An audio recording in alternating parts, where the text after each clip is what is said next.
आज 3 जनवरी 2022 है और इस समय सुबह को 10 बज रहे हैं। इस समय जो मिनिमम टेम्परेचर जा रहा है वह 60 डिग्री सेल्सियस के लगभग जा रहा है और जो ठंड है ये अपने धीरे धीरे चरम पर पहुंच रही है। हम किसान हैं और हम जब भी कोई अपनी फसलें उगाते हैं तो ये सोचते हैं कि इस फसल का जो उत्पादन हो उसका हमें अच्छा रेट मिले। इसके लिए हम तमाम तरह की रणनीतियों को अपनाते हैं और इसमें आप लोगों को काफ़ी हेल्प हो सके इस वजह से हम कुछ वीडियो भी लेकर के आए हैं जिसका लिंक हम डिस्क्रिप्शन बॉक्स में दे रखे हैं।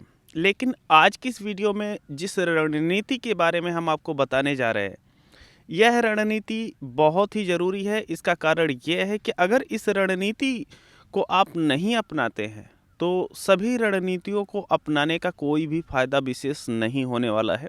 इसका कारण ये है कि जब आप अपनी फसल को तैयार करते हैं तो उसका अगर रेट लक बाई चांस पे आ गया तो दिक्कत खड़ी कर देता है। हमें चाहिए कि जब हम अपनी फसल का उत्पादन लेकर के आए तो हमें ज़रूर जो उसका रेट है अच्छा मिले। तो यही देखेंगे इस वीडियो में और इसका नाम है क्रॉप वैरायटी टाइमिंग।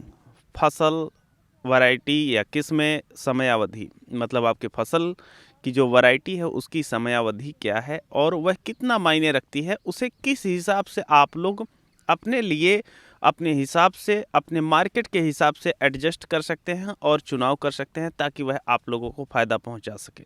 नमस्कार, मैं हूं देव मौर्य और आप लोग देख रहे हैं स्मार्ट किसान यूट्यूब चैनल। किसान भाइयों, अब आप स्मार्ट किसान की वीडियो देखने के साथ साथ कृषि से संबंधित ढेरों उपहार जीत सकते हैं, जैसे खाद, बीज, स्प्रेयर, झटका मशीन, टार्च, फंगिसाइड इत्यादि। उपहार प्राप्त करने के लिए आपको करना यह है कि इस वीडियो को अंत तक देखें, वीडियो को लाइक करें, चैनल को अभी तक सब्सक्राइब नहीं किए हैं तो सब्सक्राइब करें और इस वीडियो को शेयर करके अन्य किसान भाइयों तक पहुंचाएं। अधिक जानकारी के लिए डिस्क्रिप्शन बॉक्स चेक करें। जब हम कोई खेती करने जाते हैं तो बहुत सारी प्लानिंग करते हैं कि अब की बार हम इस चीज़ की खेती करेंगे, मौसम इस तरीके से रहेगा, हमारी प्लानिंग इस तरीके से रहेगी और हमारा जब उत्पाद मार्केट में आएगा तो हमको बहुत ही बेहतर रेट मिलेगा। लेकिन जब उस खेती के लिए आप बीजों का चयन करने जाते हैं तो कई बार आप ये भूल जाते हैं कि हर वैरायटी की अपनी अलग समयावधि होती है। मतलब अगर आप देखें तो ख़ास तौर पे आपको ये दिखता होगा कि इसकी फसल की परिपक्व जो अवधि है ये इतने दिन की है, तो वह जो चीज़ होती है बहुत सारे किसान भाइयों को हम देखेंगे भूल जाते हैं और ज़्यादा से ज़्यादा 3 से 5% जो किसान होते हैं इस चीज़ का पालन करते हैं।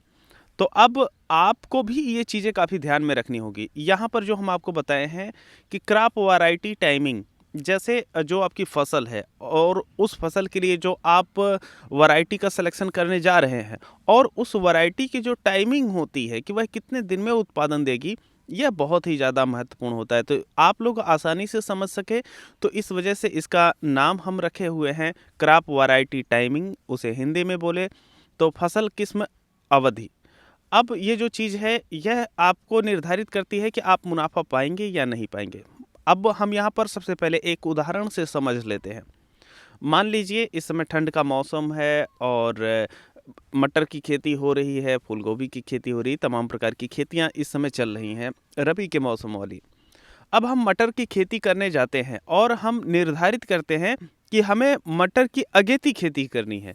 तो ऐसे में क्या होता है कि जो मटर की वैरायटियां आती हैं उनकी कई किस्में होती हैं और उन सभी किस्मों की जो समय अवधि होती है यह अलग अलग होती है। जैसे AP3 की हम बात कर लें तो लगभग 60 दिन के आसपास में उसका जो प्रोडक्शन होता है मार्केट में आ जाता है। और वहीं पर एक वैरायटी आती है GS10 करके। अब ये जो GS10 वैरायटी है इसकी जो टाइमिंग होती है लगभग 80 से 100 दिन के आसपास की होती है। तो मान लीजिए आप अगेती खेती की प्लानिंग कर रहे हैं, तो ऐसे में अगर आप अगेती में बुआई करते हैं लेकिन आप गलत किस्म का चयन कर लेते हैं, जैसे अगेती में अगर आप सिलेक्शन कर लेते हैं कि आपको GS10 की खेती करनी है, तो ऐसे में भले ही आप 20 दिन पहले बुआई किए हैं लेकिन जब वह उत्पाद आएगा तो अन्य किसानों के साथ आएगा मार्केट में जब उत्पादन ज़्यादा होगा उस समय। तो क्योंकि जो आपकी GS10 मटर है उसकी जो समयावधि होती है ये ज़्यादा दिन की है और वहीं AP3 की कम है। अगर आप अगेती खेती कर रहे हैं और AP3 वैरायटी का सिलेक्शन कर रहे हैं जो कि 60 दिन में प्रोडक्शन देती है, तो आप उससे पहले उत्पादन प्राप्त कर लेंगे। और वहीं पर अगर आप जैसे AP3 मध्यम अवधि में बुआई कर रहे हैं और वहीं पर आप GS10 की अगेती बुआई कर रहे हैं, तो जो दोनों वैरायटी का प्रोडक्शन होगा सेम टाइम पे होगा। इसका कारण यही है कि जो उस फसल की परिपक्व अवधि है, उसकी जो समय है वह कम और ज़्यादा है। तो एक की आप कम रहते हुए भी अगर आप अगेती करते हैं तो उसमें आपको मुनाफा मिलता है, और वहीं पर जिसकी समय अवधि काफ़ी ज़्यादा है उसकी अगर आप अगेती खेती करते हैं तो वह आपकी जो चली जाती है मध्यम बुआई मानी जाती है। तो इस वजह से आपका सिस्टम सारा चौपट हो जाता है। तो अब एक उदाहरण हम यहाँ पर और भी देंगे। मान लीजिए कि हम ये निर्धारित किए कि आज जब हम फसल की बुआई करने जा रहे हैं, इसके 60 दिन बाद कुछ त्यौहार हैं, कुछ शादी वगैरह है या कोई सामाजिक कार्यक्रम उस समय जो है चल रहे होते हैं, तो उस समय हमें प्रोडक्शन लेकर के आना होता है 60 दिन बाद। आप अपनी सारी प्लानिंग कर लिए, लेकिन जब आप बीज का चयन करने गए तो आप एक ऐसी वैरायटी का सिलेक्शन किए जिसकी परिपक्व अवधि 80 दिन की है, और आप 60 दिन पहले उसकी बुआई कर दिए। अब वह जो फसल है, जब आपका ये जो कार्यक्रम था ये सभी निपट जाएंगे, जैसे शादी है या कोई सामाजिक कार्यक्रम है, कोई भी चीज़ें हों, तो जब वह निपट जाएगा उसके 20 दिन बाद वह प्रोडक्शन आएगा, तो वह आपको रेट नहीं देगा। लेकिन अगर आप सिलेक्शन किए 60 दिन की वैरायटी का और 60 दिन पहले आप बुआई किए, तो जा करके आपका जिस टाइम में आप प्रोडक्शन चाहते हैं उस टाइम में प्रोडक्शन मिल पाएगा। तो ऐसे में जब आप निर्धारित कर लिए हैं कि इस समय मंडी का रेट अच्छा रहेगा और उसके उतने दिन पहले हमें बुआई करनी होती है, जब आप ऐसा कर देंगे तो जो आपकी फसल है उसका आप लोगों को रेट अच्छा मिलेगा। तो ये जो फसल समय अवधि है यह बहुत ही ज़्यादा ज़रूरी हो जाती है। इसी वजह से हम अपनी जब भी कोई खेती कर रहे होते हैं तो उस समय इस चीज़ का हम विशेष ध्यान रखते हैं, क्योंकि अगर हम इस चीज़ का ध्यान ना रखें तो जो हमारी फसल है उसका सारा जो सिस्टम हम बना करके करते हैं तो वह फेल हो जाएगा। फेल इस वजह से हो जाएगा, जब हम कोई खेती कर रहे हैं उसका हमें अच्छा रेट नहीं मिलेगा तो फिर यह समस्या खड़ी कर देगा, हमें उसका रेट नहीं मिल पाएगा, घाटा हो जाएगा। तो जब आप इन फ्यूचर अब खेती करने जाइए तो आप लोग जब वैरायटी का सिलेक्शन करते हैं या किसी दुकान पे जाते हैं या किसी से भी पूछते हैं कि भैया आप खरीदारी करते हैं बीज की, तो उससे पूछिए कि इसकी जो फसल अवधि है यह कितने दिन की है, मतलब वह कितने दिन में मार्केट में आ जाती है, उसी को फसल अवधि बोला जाता है। यह जितनी भी प्रकार की फसलें हैं, सभी प्रकार की जो फसलें होती हैं उनकी टाइमिंग होती है। तो जब आप पूछ लेंगे तो आपको ये पता चल जाएगा कि ये वैरायटी आपके लगाने लायक है या नहीं।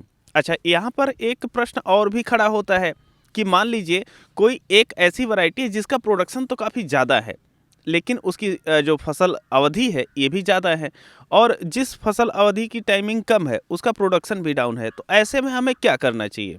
देखिए, अंतर तो होता है प्रोडक्शन में, लेकिन इतना ज़्यादा अंतर नहीं होता है, क्योंकि जब आप अगेती कर रहे होते हैं तो उसका रेट इतना अच्छा मिल जाता है कि आप लोगों को वो चीज़ मायने नहीं रखती है प्रोडक्शन। और वहीं पर जब आप ऐसी परिस्थिति में है कि सिर्फ आपको प्रोडक्शन चाहिए तो आप प्रोडक्शन के साथ जा सकते हैं। कई ऐसी फसलें होती हैं कि मार्केट में उनका जो रेट होता है ये स्टेबल होता है, तो उस समय हमें फोकस करना चाहिए ज़्यादा प्रोडक्शन देने वाली। और जिन फसलों का जो रेट होता है मार्केट में काफ़ी तेज़ी से ऊपर नीचे जाता है, तो ऐसे में हमें ये कोशिश करनी चाहिए कि उसको टारगेट करके हम उस समय प्रोडक्शन लाएं, जिससे हमें जो रेट होता है ये अच्छा मिल सके। तो आप यहाँ पर अब समझ पाए होंगे कि जिसकी उत्पादन क्षमता ज़्यादा है या जिसकी कम है, तो उसमें से किस चीज़ का हमें सिलेक्शन करना चाहिए। ये वीडियो हम आप लोगों के लिए इस वजह से लेकर के आए हैं ताकि आप लोग जान सके इस चीज़ को कि यह कितना इम्पॉर्टेंट होता है, और आप इसको जब भी खेती करने जाएं तो उसका पालन कर सकें। जब आप ऐसा करेंगे तो जो आपकी फसल होती है वह अच्छे रेट आपको दे करके जाएगी। देखिए, किसी भी फसल को सफल बनाने के लिए कोई एक ही तरीका सही नहीं होता है, उसके लिए बहुत सारी चीज़ें आप लोगों को करनी होती है, और जब आप लोग ये करते हैं तो आप लोगों को जो मुनाफा होता है ये परफेक्ट मिलता है। तो अब आप लोग समझ गए होंगे, और एक अनुमानतः आप एक बार माइंड मैप बनाइएगा, ये जो चीज़ हम बताए हैं ये कितनी इम्पॉर्टेंट है। बाकी हम आप लोगों से मिलते हैं अन्य वीडियो में। आप लोगों के जो भी प्रश्न हो उसको कमेंट सेक्शन में छोड़ दीजिए, और हम पूरी कोशिश करेंगे कि आप लोगों के लिए उस मैटर पे वीडियो लेकर के आ पाएँ। चलते हैं, मिलते हैं आप लोगों से एक नए वीडियो में। जय जवान, जय किसान, जय विज्ञान।